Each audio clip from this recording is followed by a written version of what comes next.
Bonjour et bienvenue sur À travers elle, le podcast des battements d'ailes. Ici, nous donnons la parole aux femmes parcourant l'épreuve du cancer, à leurs aidants, aux médecins et aux animateurs de nos ateliers. Sans tabou, ils nous racontent leurs histoires, leurs émotions, leurs luttes et leurs espoirs. Et ensemble, nous invitons la société à écouter, comprendre et ressentir les transformations intimes que la maladie inscrit en chacun d'eux, en creux et en lumière. Aujourd'hui, nous donnons la parole à Marie-Eugénie, accompagnante, témoin et soutien de sa maman pendant son parcours de cancer. On parle souvent des patientes, plus rarement de celles et ceux qui marchent à leur côté. Comment vit-on cette épreuve depuis la place de proche ? Comment trouver sa force, sa juste distance, son rôle ? C'est ce que nous allons découvrir à travers son témoignage. Bonjour Marie-Eugénie. Bonjour. Peux-tu te présenter à nous et nous raconter comment la maladie est arrivée dans ta vie ? Alors, j'ai 44 ans, j'ai 3 enfants, j'habite à Urugne, à côté de Saint-Jean-de-Luz. La maladie est entrée dans ma vie dans un premier temps en 2016, quand une amie a été atteinte d'un cancer, gynécologique et ensuite, il est arrivé, peu avant mes 40 ans, en 2020 pour le cancer de ma maman, un cancer du sein. On va se concentrer dans un premier temps sur le cancer de ta maman. Peux-tu nous dire quel âge elle avait le moment où ça a été diagnostiqué pour elle ? Elle avait, eh bien, moi j'avais 40 ans donc elle avait 25 ans de plus, 65 ans pardon. Comment a-t-elle appris et comment te l'a-t-elle appris ? En fait, c'était peu de temps avant mon anniversaire, je suis du mois d'octobre et pendant les vacances scolaires, mes parents viennent tout le temps, garder mes enfants. Enfin tout le temps, régulièrement, ils viennent garder mes enfants. Mes parents habitent à Roanne, entre Saint-Étienne et Lyon à peu près et du coup, il était prévu que mes parents viennent garder mes enfants et 1 semaine avant, ma maman m'appelle mais me dit: «Je sais pas, j'ai des rendez-vous, je vais peut-être pas pouvoir venir garder les enfants». Donc dans un premier temps, je me suis énervée. Je dis: «Tu te fous de moi? Enfin, les enfants, tu sais très bien pour les garder, enfin, je peux pas faire n'importe comment» et puis après je dis: «C'est quoi? Enfin, c'est quoi tes examens?» «Non, non, mais c'est des examens, je dois vérifier comme ça» et ainsi de suite. Donc à force de creuser et d'insister parce que j'ai tendance à insister un petit peu, elle me dit qu'elle doit faire, qu'elle avait elle est allée chez le gynéco, qu'elle avait une échographie à faire au niveau de la poitrine. Suite à l'échographie, il lui a dit: «Il faut faire une biopsie» et là je lui ai dit: «Biopsie, ça sent pas bon». Elle m'a dit: «Non, non, mais c'est rien, t'inquiète pas, c'est rien du tout». Donc elle a fait la biopsie et en fait, on a appris qu'il y avait un cancer du sein pour mes 40 ans. Tu étais seule, tu avais tes enfants, ton conjoint ? Non, j'étais toute seule. En fait, j'ai ma maman très régulièrement au téléphone. On s'appelle très souvent. On habite loin l'une de l'autre. Pour autant, on a une relation, très proche, très, très proche. Donc on s'appelle, tout le temps et vu que je savais qu'elle avait des rendez-vous, en plus, donc j'attendais les retours de rendez-vous à chaque fois. Donc elle t'annonce ça au téléphone. Ouais. C'est le choc ? Ouais, c'est plus qu'un choc. C'est plus qu'un choc. Disons qu'en plus, enfin, c'est un cancer du sein et tout le monde, va te dire maintenant, mais c'est un cancer qui se soigne très, très bien. Oui, oui, c'est vrai, c'est un cancer qui se soigne très, très bien, c'est complètement vrai. Sauf que quand ça te touche toi, ben, ça a plus la même connotation quand même. Donc ça a été un gros choc, et puis ça a été tout de suite: «OK», enfin pour moi c'est un choc, mais c'est elle qui le vit en fait. Donc c'est elle qu'on va rassurer: «OK maman, ça va bien se passer, on va voir les médecins, pas de conclusion hâtive, on va voir ce qu'ils disent, qu'est-ce qu'ils proposent, quel est le protocole, qu'est-ce qu'on fait quoi?» Hem Et là ensuite en fait l'attente devient très longue entre, OK, on a un diagnostic, maintenant il faut le rendez-vous avec l'oncologue, il faut tout enclencher quoi. Derrière ça devient long. Tu es la seconde fille. Oui.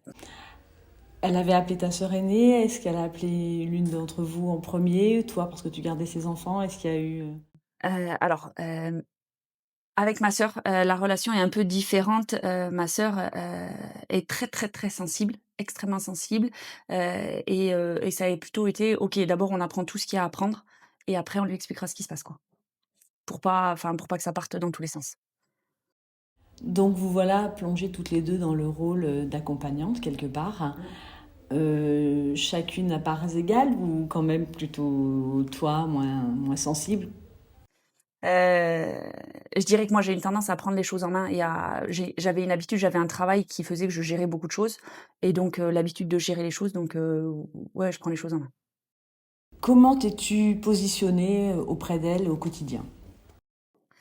Au quotidien, le 1er mois, ça a été le mois de novembre qui a suivi où, là, ça a été beaucoup de, les rendez-vous, les attentes de rendez-vous, opération, pas opération, et puis, en fait, on se rend compte qu'à ce moment-là, au niveau médical, il y en a un qui dit: «Opération», derrière: «Ah non, il y a pas d'opération». Bon, finalement, si, il faut opérer. Donc, on est bourlingué, j'allais dire, entre, oui, non, peut-être, pas, on sait pas. Donc ça, c'était le mois de novembre et puis après ça a été: «Il faut opérer». Donc il faut opérer, c'est tout petit, ça craint rien. C'est tout petit, on a le temps d'opérer, donc on a le temps, ça va être début décembre. Donc moi, entre temps, j'ai posé des vacances, je suis partie. Je suis partie la voir avec ma fille. J'ai passé quelques jours avec ma maman où on a commencé à parler, chute de cheveux, commencé à parler, perruque, foulard, enfin de tout ce qui allait enclencher et que même si c'était pas facile à entendre à ce moment-là, je dis: «Faut anticiper, en fait. C'est maintenant qu'il faut le faire parce que quand tu arriveras au moment où ils vont tomber, ça sera plus dur à faire». Donc ça a été un moment où on a passé du temps juste avec ma fille. Ça lui a permis aussi, le fait d'avoir ma fille de se changer les idées et puis début décembre, elle a été opérée. Et de là sur un, c'est bon, on a le temps, c'est tout petit, on est passé sur, sur une tumeur qui était assez grosse. On était en stade 3 avancé, il fallait aller très vite et il fallait tout enclencher, quoi. Donc tu étais avec ta fille, qui avait quel âge? Ma fille, elle avait 5 ans.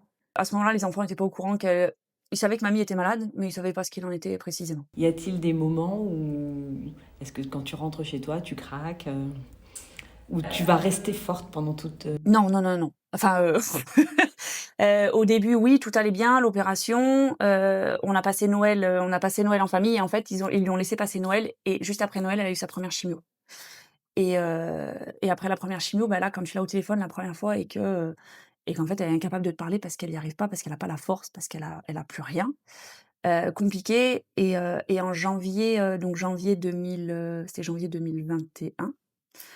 Janvier 2021, il y avait on était encore en période covid, donc les masques, fallait faire attention. C'était une personne très fragile du coup, on a enclenché tout ça, hein, tout ce processus, on revient 5 ans en arrière et de là, moi, en janvier, en fait, je suis partie en dépression. Je pleurais jour et nuit. Non, je pleurais pas le jour parce que le jour, j'étais au travail et qu'il fallait tenir. Par contre, je dormais plus la nuit. Je dormais plus la nuit et je pleurais, toute la nuit. J'ai passé, ouais, des nuits, compliquées. Compliqué jusqu'à ce que, je suis allée voir mon médecin, je suis allée voir ma généraliste en lui disant: ça va pas en fait, je craque, j'y arrive plus» et du coup, je suis allée voir quelqu'un qui m'a aidée, une psychanalyste, j'ai fait de l'EMDR, pour sortir de tout ça et voilà. Mais non, j'ai craqué. L'EMDR en fait, c'est une psychanalyste qui m'en a fait et c'est fait pour, à la base, ça a été, créé, pour les chocs post-traumatiques.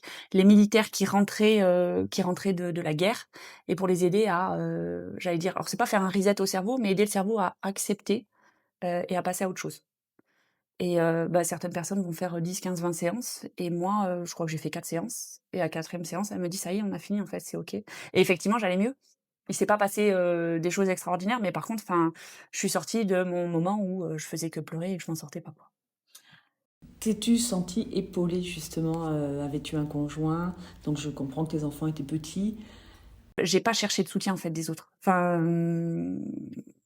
J'ai pas cherché de soutien.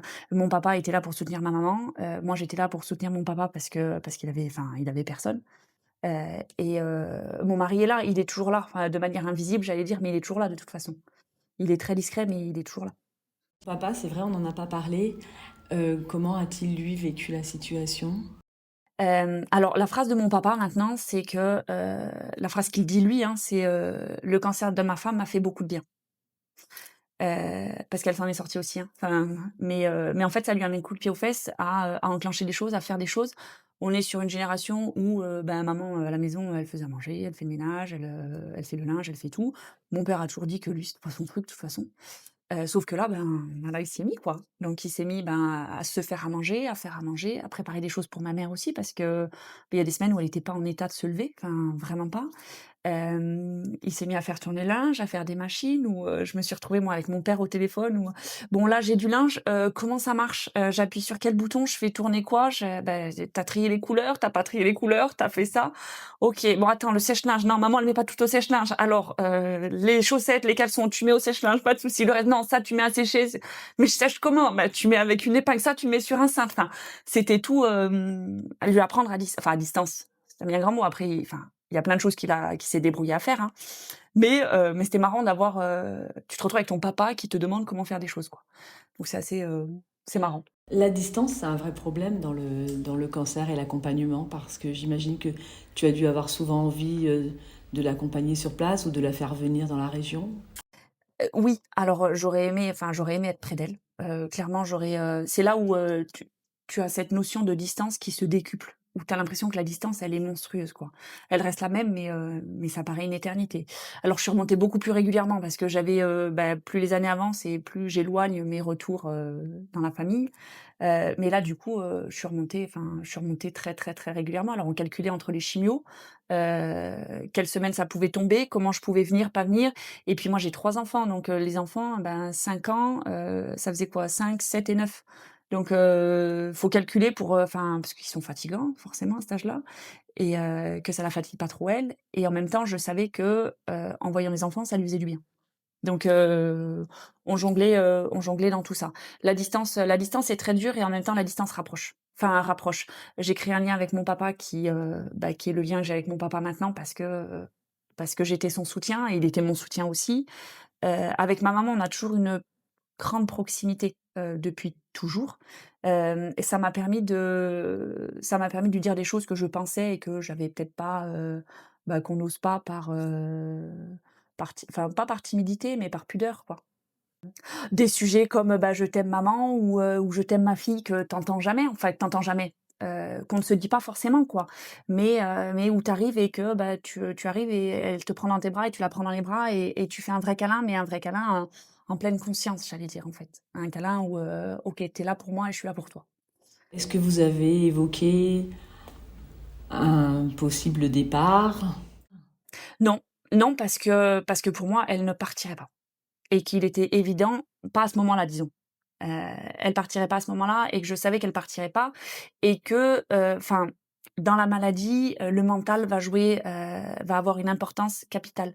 Donc si on commence à lui dire: «OK, on envisage ton départ», non, je suis pas d'accord et on n'en était pas du tout à ce stade. Enfin, je veux dire, les médecins n'en étaient pas alarmistes au point de dire: «Bon, maintenant on passe en palliatif et on arrive à autre chose». Donc non, à aucun moment on a évoqué ce sujet-là. Par contre, ça a ouvert la discussion à, des choses où ma maman se prenait beaucoup la tête sur, des sujets: «Il s'est passé ceci, il y a eu ça, il y a machin» et moi, je me suis permise de lui dire oui après coup, hein, j'ai laissé passer les traitements, mais de lui dire: «En fait, ton cancer, tu te l'es créé, donc maintenant il y a 2 choses. Soit tu continues dans, ta tête qui tourne dans tous les sens à te dire: «Et il y a eu ceci, il y a eu cela et tatati tatata».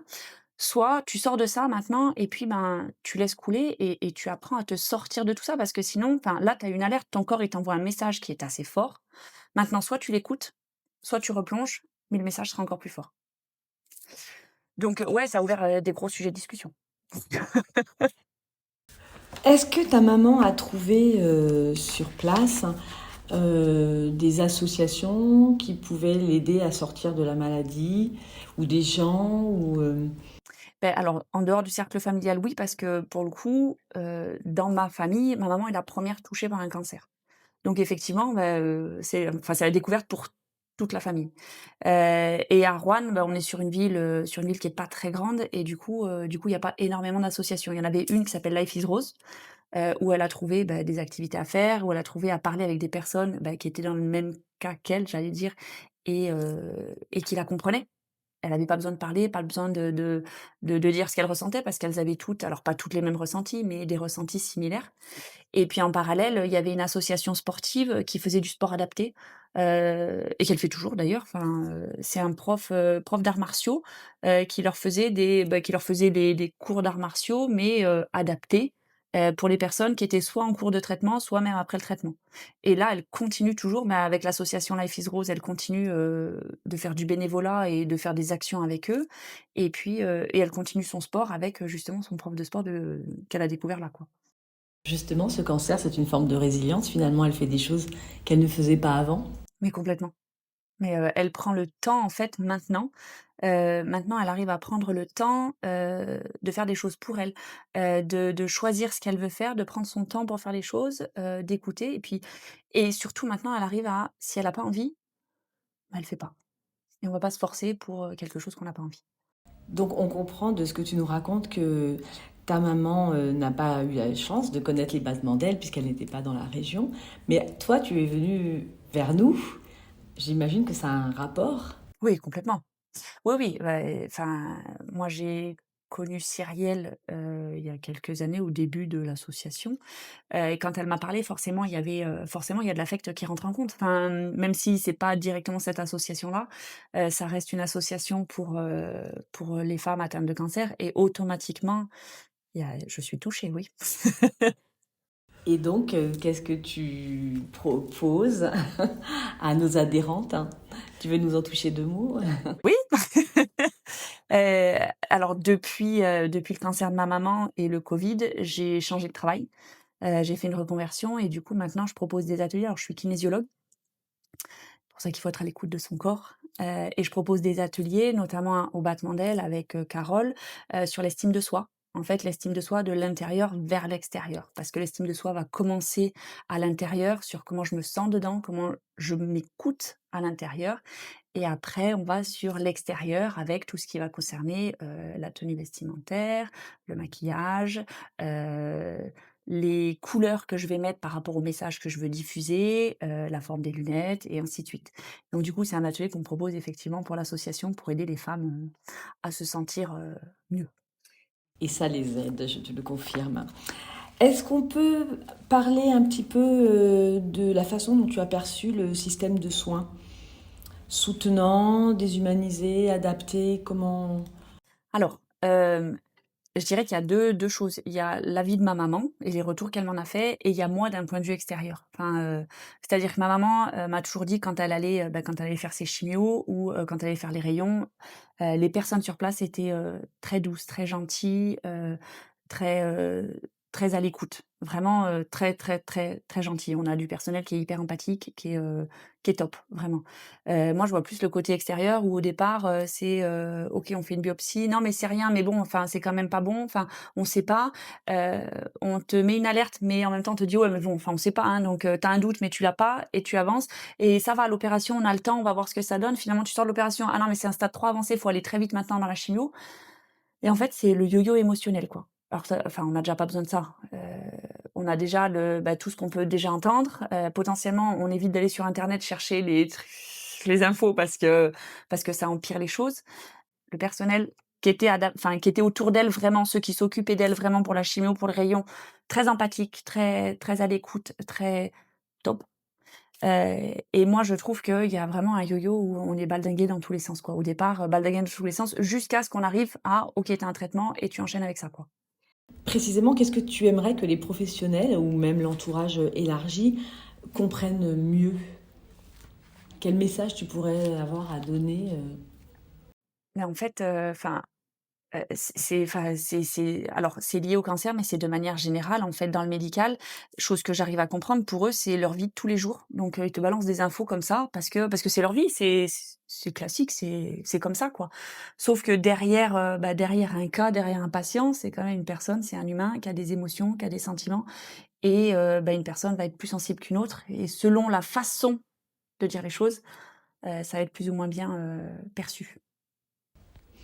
Est-ce que toi, tu t'es senti concerné, touché dans ta chair par cette histoire? Est-ce que tu es tout de suite allé consulter?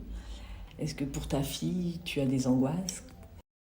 Alors, moi j'ai un rendez-vous gynéco tous les ans au mois de janvier. Mon contrôle, c'est tous les ans au mois de janvier, donc forcément, janvier, j'avais rendez-vous avec mon gynéco et je suis arrivée là-bas, je dis: «Là, vous me faites la totale, je veux un check-up complet».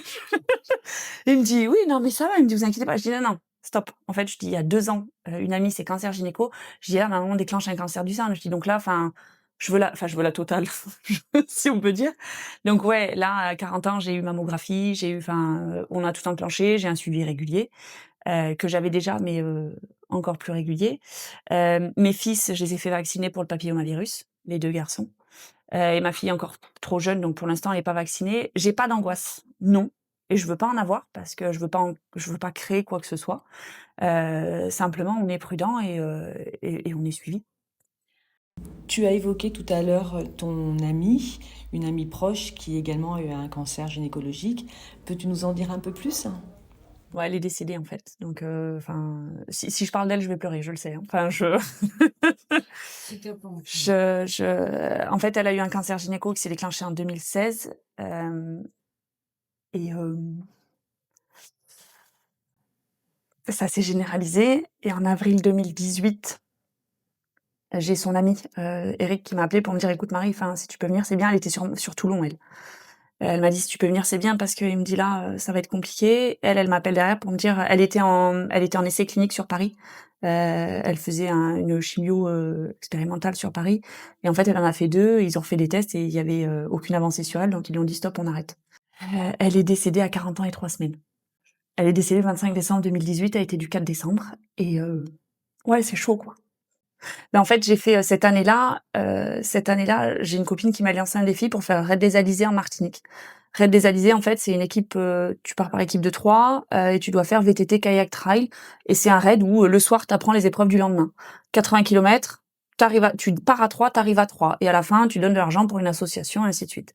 Donc moi, je me retrouve intégrée dans une équipe. C'était pour une association lusienne, pour une petite qui est atteinte d'une maladie génétique. Et là, j'ai fait tout le parcours, donc je me suis entraînée. Je vais pas dire jamais fait de sport, mais très très peu. Donc je me suis mise à courir, à faire du VTT et ainsi de suite. On part en Martinique. Et avant de partir en Martinique, j'avais Audrey au téléphone très souvent parce que Audrey c'était ma meilleure amie et que ouais, compliqué quoi. Et le jour de son anniversaire, j'étais en Martinique le jour de son anniversaire et sur la plage, j'avais mis un gros cœur. On venait de finir le raid, donc j'avais ma médaille de finisher, quoi. Et je lui ai mis Audrey, on t'aime. Et j'avais mis un post Instagram en disant que mon Alizée, c'était elle parce qu'elle se battait et que c'était une warrior et que j'étais super fière d'elle. Et en parallèle, j'ai une de ses amies au téléphone qui allait la voir à l'hôpital à ce moment-là. Elle me dit, je suis arrivée, je l'ai retrouvée en larmes. Et elle me dit, elle était sur ton poste. Et voilà. Et la dernière fois que je l'ai eu au téléphone, elle avait la voix enrouée. Elle me dit j'ai pris froid. Elle était à l'hôpital, j'ai pris froid et c'est chiant. Et en fait, le dernier message qu'elle me laisse sur mon répondeur, c'était en fait j'ai pas pris froid, c'est que j'ai des métastases sur les cordes vocales et 3 semaines après, elle était plus là. Ouais, voilà. Compliqué. Et puis là, tu te dis, elle partira pas. Il y en a une qui est partie, il y en a pas une deuxième qui partira maintenant. C'est pas possible. Non, et puis elle avait, il y a toujours Élise, sa fille, elle est entre mes garçons. En fait, elle a un an d'écart avec mes garçons, donc elle est pile poil au milieu. Donc, toute petite. Hein. Ouais, maintenant Élise, elle a 14 ans, mais à l'époque, elle était pitchounette, elle avait 7 ans, quoi. Donc c'est chaud. Cette gamine, elle perd sa maman, elle a 7 ans, quoi. 7 ans. 7 ans, les souvenirs avant 7 ans, on en a peu, et elle a perdu sa maman à cet âge-là, quoi. Et là, maintenant, elle ressemble énormément à sa mère. C'est un truc de fou. Alors, en fait, ce que j'ai appris à ce moment-là, et que c'est pour ça que maintenant je parle, pas toutes les femmes, mais dès que je rencontre quelqu'un et qu'on commence à parler un peu, je parle de contrôle gynéco, en fait, tous les ans. Parce que Audrey, à ce moment-là, j'apprends, c'était mon amie, on parlait de tout, mais quand je dis de tout, sauf qu'on n'a jamais parlé de contrôle gynéco, parce que, je sais pas, c'est jamais venu. Et que depuis son accouchement, qui était en 2011, elle avait jamais fait un contrôle gynéco, depuis. Et que du coup, si elle en avait fait un, pardon, 1 an ou 2 ans avant ou 3 ans avant, il y avait déjà un truc, quoi. Donc non, c'est pour ça, là, il y avait pas d'effet précurseur, mais en même temps, elle avait pas fait de check-up, quoi. On va terminer par des petites transmissions de messages. Est-ce que tu as un message à faire passer aux accompagnants? J'aurais tendance à dire que on a le droit de flancher, on a le droit de craquer, qu'il y a pas de honte à se faire aider. Peu importe vers qui, je dirais soit de la médecine traditionnelle, soit de la médecine parallèle. Il faut se faire aider. Il faut se faire aider. La famille, les très proches sont pas forcément les meilleurs pour aider parce qu'ils le voient pas forcément, ils vont pas le comprendre de la même manière. Mais en fait, il y a plein de choses qui peuvent aider en parallèle. Donc ouais, faut se faire aider. Et si ta maman écoute ce podcast, qu'aimerais-tu qu'elle entende de toi? Que je suis très fière d'elle et que je l'aime très fort. Merci Marie-Eugénie pour ce témoignage. Merci à vous. Merci pour l'invitation. Merci à vous, chers auditeurs, de nous avoir écoutés. On se retrouve très bientôt pour un nouvel épisode d'À travers elle. En attendant, prenez soin de vous et des vôtres.